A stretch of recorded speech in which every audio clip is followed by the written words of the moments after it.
Estimados colegas, profesores, profesoras de la Universidad Central del Ecuador, mi nombre es Rita Almeida, soy la directora del Instituto de Investigaciones en Igualdad de Género y Derechos de la Universidad Central. Este instituto está adscrito al Vicerrectorado de Investigación, Doctorados e Innovación. Agradezco a la DDA por la invitación a participar en este seminario de inclusión en la Universidad Central del Ecuador. El tema que voy a desarrollar tiene que ver precisamente con los derechos, la maternidad y las diversidades sexogenéricas. Desde la Universidad Central del Ecuador, la Dirección de Desarrollo Académico te invita a repensar la educación. Imagina un aula donde todas las personas, sin excepción, se sientan valoradas y capaces. Un espacio donde la diversidad no es un obstáculo, sino una oportunidad para enriquecer nuestro aprendizaje. Este seminario es una oportunidad para celebrar la diversidad que nos define. Exploramos cómo las diferentes identidades, experiencias y necesidades de nuestros estudiantes enriquecen nuestra comunidad universitaria. ¿Han pensado en el impacto transformador de una educación inclusiva? No es solo una idea bonita, es la llave para un futuro donde todos podamos desarrollar nuestro máximo potencial. Bienvenido a este espacio de reflexión y acción organizado por la Universidad Central del Ecuador. El tema que vamos a desarrollar el día de hoy tiene que ver con las diversidades sexogenéricas y maternidades en la Universidad Central del Ecuador. Sobre las diversidades sexogenéricas, los conceptos de género y sexualidad han cambiado significativamente a lo largo de la historia, influenciados por factores culturales, sociales, políticos. Durante mucho tiempo se ha asumido una dicotomía binaria entre hombres y mujeres y una heterosexualidad normativa. Sin embargo, esta visión no solo desafía y se amplía a medida de que la sociedad va evolucionando y las personas han luchado por reconocer y validar una mayor diversidad de identidad y de expresiones. En muchas culturas antiguas y aún en las actuales, los roles de género son estrictamente definidos y jerarquizados. Los hombres son considerados proveedores, líderes, mientras que las mujeres se encargan de las tareas domésticas. La sexualidad se entendía principalmente, o se entiende en algunos sectores, como un acto reproductivo que está supeditado a las normas de la sociedad y de las religiones. Aunque siempre han existido expresiones de género y sexualidad que no se ajustan a los modelos dominantes, estos a menudo han sido reprimidas, castigadas e invisibilizadas. El surgimiento de las ciencias como la biología y la genética han llevado a la clasificación binaria del sexo basado en características expresadas en las gónadas, en las hormonas, los cromosomas, determinando XX para mujeres, XY para hombres. Al principio del siglo XX surgieron las primeras teorías que desafiaron la idea de que el género era una característica biológica física, proponiendo que era una construcción social. Los movimientos feministas y gays comenzaron a cuestionar las normas de género y sexualidad, abriendo camino para una mayor visibilidad y aceptación de la diversidad sexogenérica. El feminismo, en la segunda ola, puso en el centro de la discusión la desigualdad de género y la necesidad de transformar las estructuras sociales patriarcales. El movimiento de liberación gay luchó por los derechos de las personas lesbianas, gays y bisexuales, desafiando las normas heteronormativas. En las últimas décadas ha surgido una mayor conciencia sobre la diversidad de identidades de género, incluyendo las diversidades no binarias que no se ajustan a las categorías tradicionales de hombre o mujer. Se ha reconocido la importancia de analizar cómo la opresión y las experiencias funcionan de manera diferente en la intersección múltiple de identidades sociales, como género, raza, clase y orientación sexual. Las religiones han desempeñado también un papel en la construcción de las normas de género y sexualidad, a menudo imponiendo restricciones, tabúes. Los medios de comunicación han influido en la construcción de estereotipos de género y sexualidad, reforzando o desafiando las normas sociales. Las políticas públicas han tenido un impacto significativo en la vida de las personas LGTBI+, ya sea a través de leyes que discriminan o protegen sus derechos. La cultura popular ha desempeñado un papel en la visibilización de la diversidad sexogenérica a través de la música, del cine, de la literatura y otras formas y expresiones artísticas. Las personas LGTBIQ+, siguen enfrentando discriminación, violencia y estigmatización en todas partes del mundo. Y no se aleja esto de las universidades, pues las universidades son el reflejo de lo que pasa globalmente. A pesar de los avances, la representación de la diversidad sexogenérica en los medios de comunicación y en la sociedad en general siguen siendo limitadas. Las ideas tradicionales sobre género y sexualidad persisten y generan resistencia al cambio. Es necesario, por tanto, conocer los conceptos básicos de la diversidad sexogenérica. La comunidad universitaria necesita identificar y hacer una reflexión consciente al respecto. Por lo tanto, entre los conceptos necesitamos apropiarnos de ellos. El sexo responde, como decía antes, a las características biológicas que distinguen a hombres y mujeres determinadas por los cromosomas, hormonas y los órganos sexuales. Binario tradicionalmente se ha conceptualizado como una dicotomía hombre-mujer, pero la ciencia ha demostrado que el sexo biológico puede presentar variaciones, es decir, la presencia de los dos órganos sexuales en la misma persona. El género es la construcción social y cultural que asigna roles, características y expectativas a las personas en función de su sexo asignado al nacer. Pero el género no es estático, sino que se construye a lo largo de la vida y puede variar en cada individuo. Existen múltiples géneros más allá de hombre y mujer, como el género no binario o el género fluido. Por otro lado, la identidad de género es el sentimiento interno del ser hombre, mujer, ambos, ninguno o combinados. La identidad de género es una experiencia personal y subjetiva determinada por cada individuo. Así también, las expresiones de género son las formas en las que las personas manifiestan externamente su identidad de género a través de su vestimenta, de su comportamiento, de su lenguaje corporal, etc. Las expresiones de género pueden ser ampliamente variadas y no siempre se alinean a las expectativas asociadas al sexo asignado en el momento de nacer. Luego, la orientación sexual es el sentimiento de atracción romántica, emocional, sexual hacia otras personas. La orientación sexual puede ser heterosexual, homosexual, bisexual, pansexual, asexual, entre otras. Y finalmente, la diversidad sexual es el reconocimiento de la amplia gama de orientaciones sexuales e identidades de género que existen. La diversidad sexual implica la aceptación, la valoración de todas las formas de expresión de la sexualidad.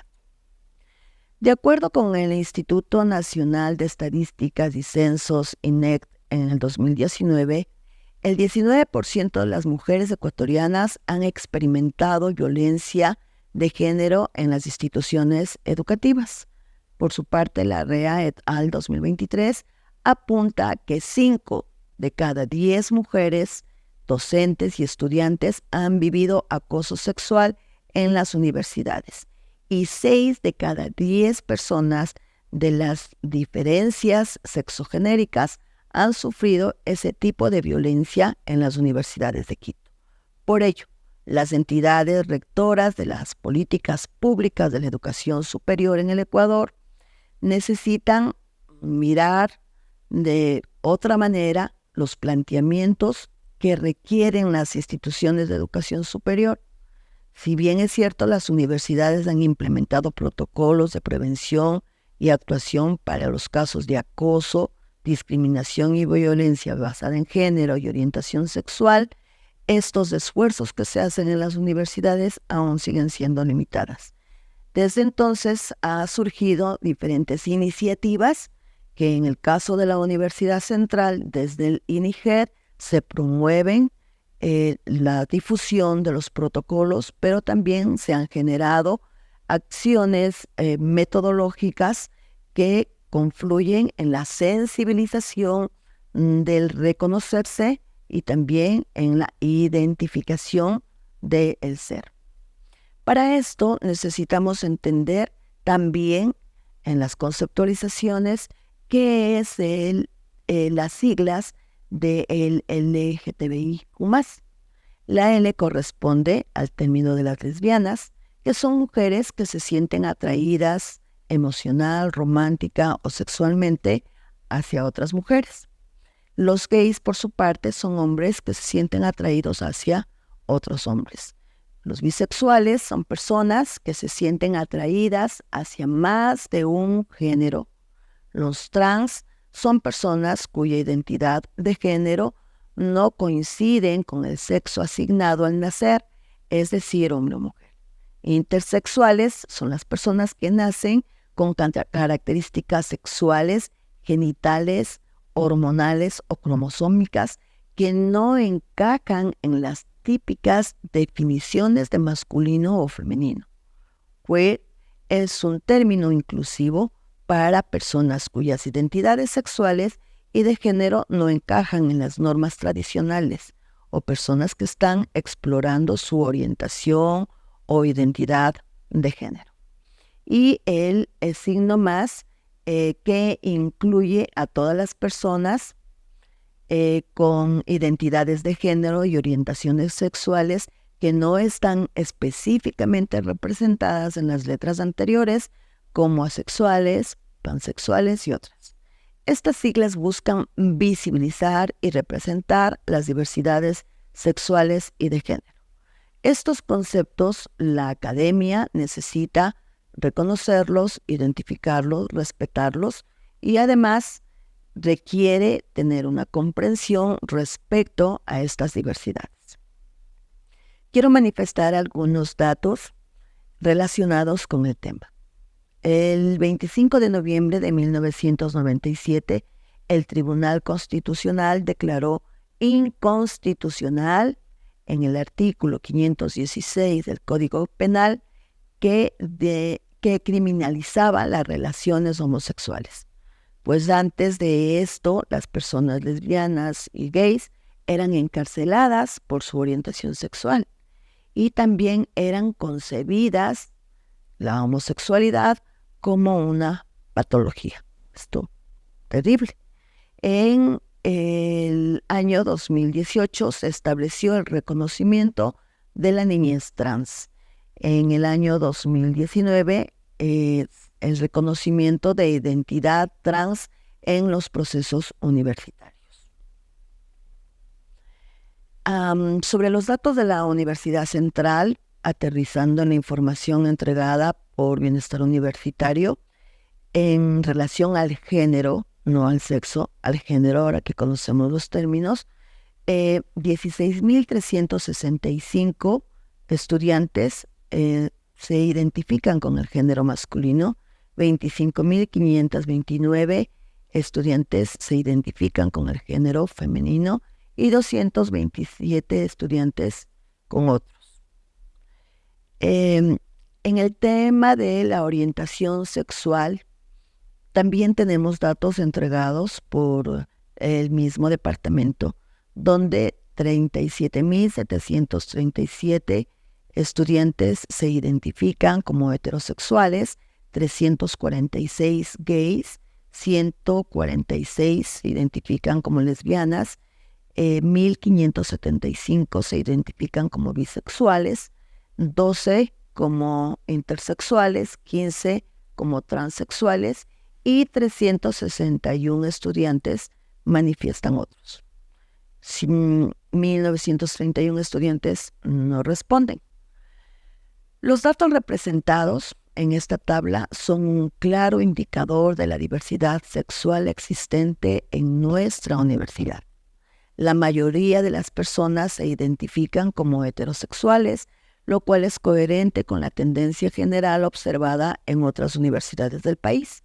Sin embargo, es importante destacar las orientaciones sexuales y de género representadas en el caso de gays y lesbianas, aunque las cifras son considerablemente más bajas en comparación a la población heterosexual, es importante reconocer que estos números representan individuos cuyas identidades y orientaciones sexuales desafían las normas tradicionales.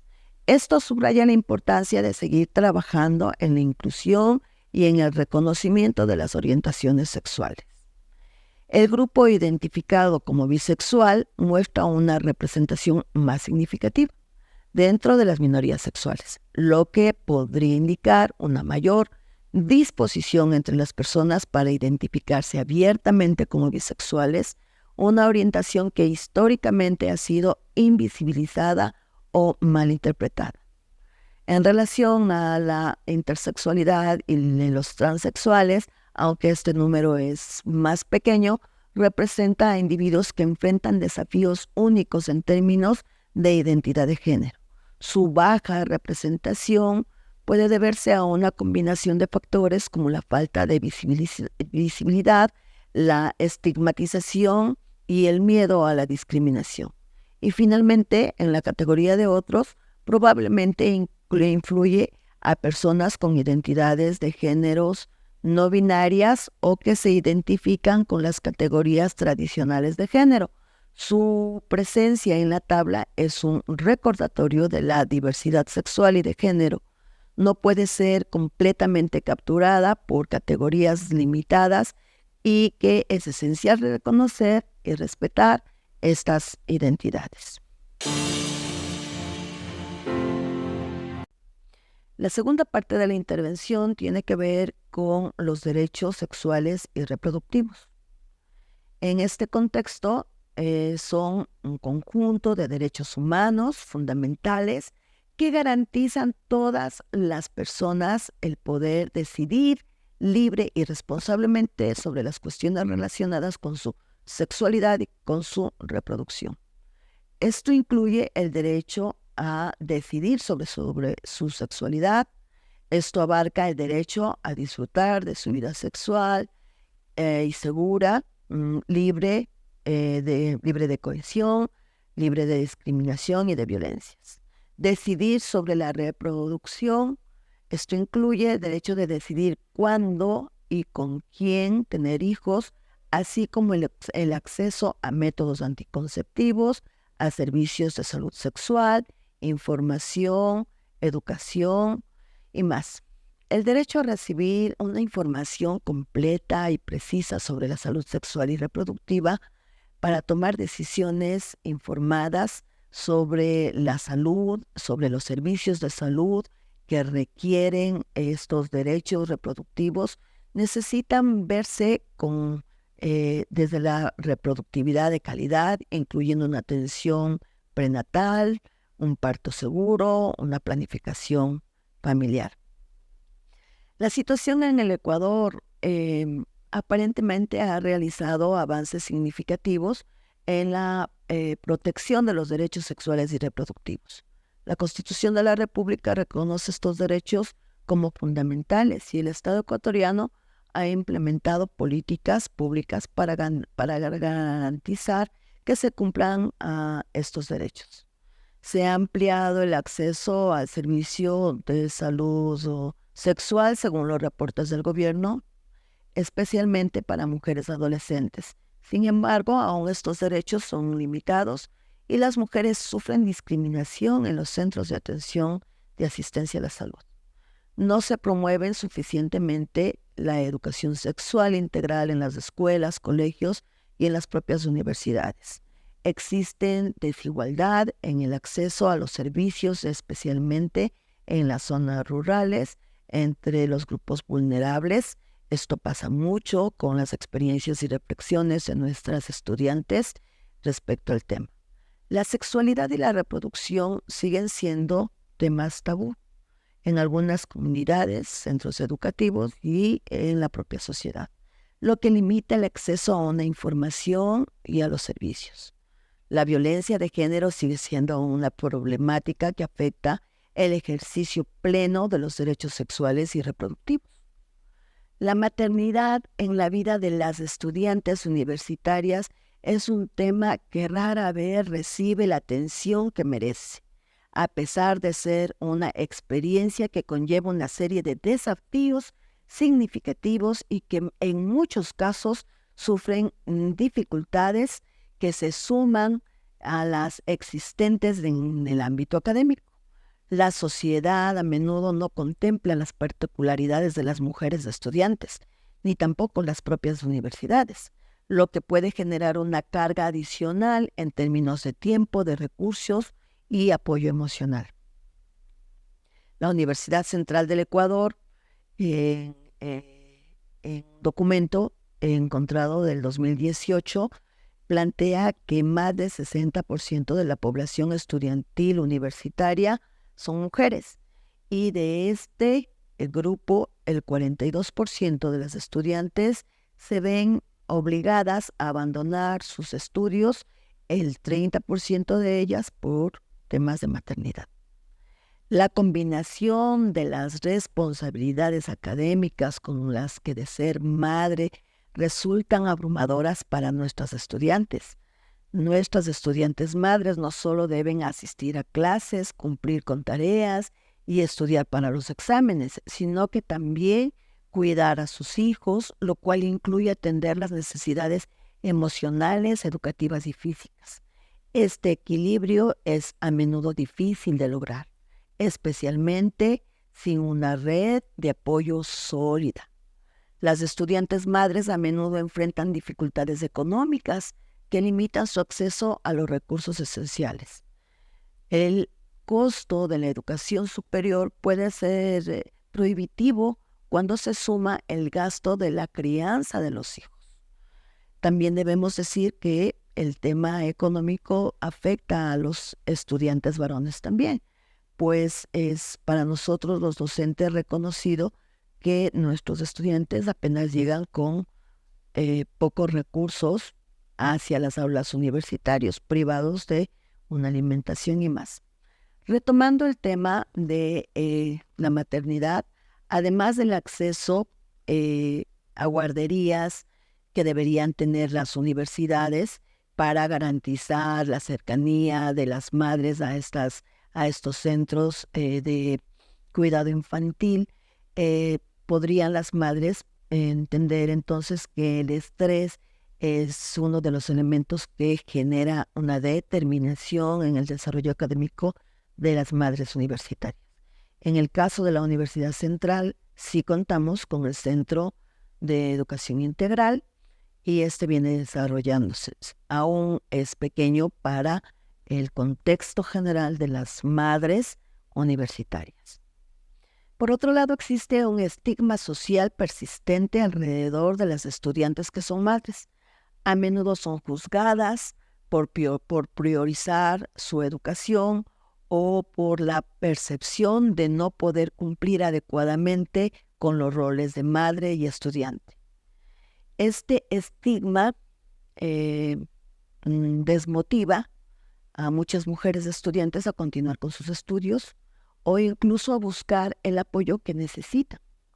La presión constante de equilibrar la maternidad y los estudios, sumada a la falta de tiempo personal, lleva al desenlace emocional como el estrés, como la depresión, la ansiedad, que son problemas comunes entre las estudiantes madres, lo que afecta su desempeño académico y su bienestar general. Muchas instituciones de educación superior tienen débiles políticas para apoyar a las estudiantes madres. La falta de flexibilidad en los horarios de clases, la ausencia de programas de apoyos específicos y la carencia de espacios seguros para madres lactantes son solo algunos pocos ejemplos de cómo las universidades pueden faltar en reconocer y atender las necesidades de estos grupos. Las estudiantes madres enfrentan una serie de desafíos que pueden obstaculizar y de hecho obstaculizan sus procesos académicos y afectan su bienestar. Es fundamental que las universidades adoptemos políticas inclusivas, que reconozcamos y abordemos estas dificultades, proporcionando el apoyo necesario para que estas mujeres puedan alcanzar sus metas educativas sin sacrificar su papel como madres. La creación de programas de apoyo específicos, la reflexión de horarios, la previsión del centro de cuidado infantil, la sensibilización sobre los desafíos que enfrentan las estudiantes son pasos que debemos como universidad construir en el entorno académico y ser más solidarios y solidarias con el contexto de la maternidad en la universidad. Apoyar a las estudiantes madres no solo beneficia a las mujeres, sino que también a sus hijos y a la sociedad en general, ya que una mujer que está educada, ¿no es cierto?, puede ser exitosa, puede abrir las puertas a un futuro más prometedor para sus hijos, para su familia, para su entorno y para ella misma. Bueno, quiero en este diálogo manifestar que una de las iniciativas que presenta el INIGER es el levantamiento del taller UC Libre de Violencias, que se va a desarrollar del 25 de septiembre al 10 de octubre en la universidad y está dirigida precisamente a las profesoras y los profesores de la Universidad Central. Pues somos los catedráticos, somos el profesorado, quienes necesitamos entender primero estos contextos universitarios frente al tema de las diversidades sexogenéricas y de la maternidad de nuestros estudiantes en la Universidad Central y aunar esfuerzos para tener una universidad más inclusiva, una universidad sin violencia. Agradezco mucho su atención.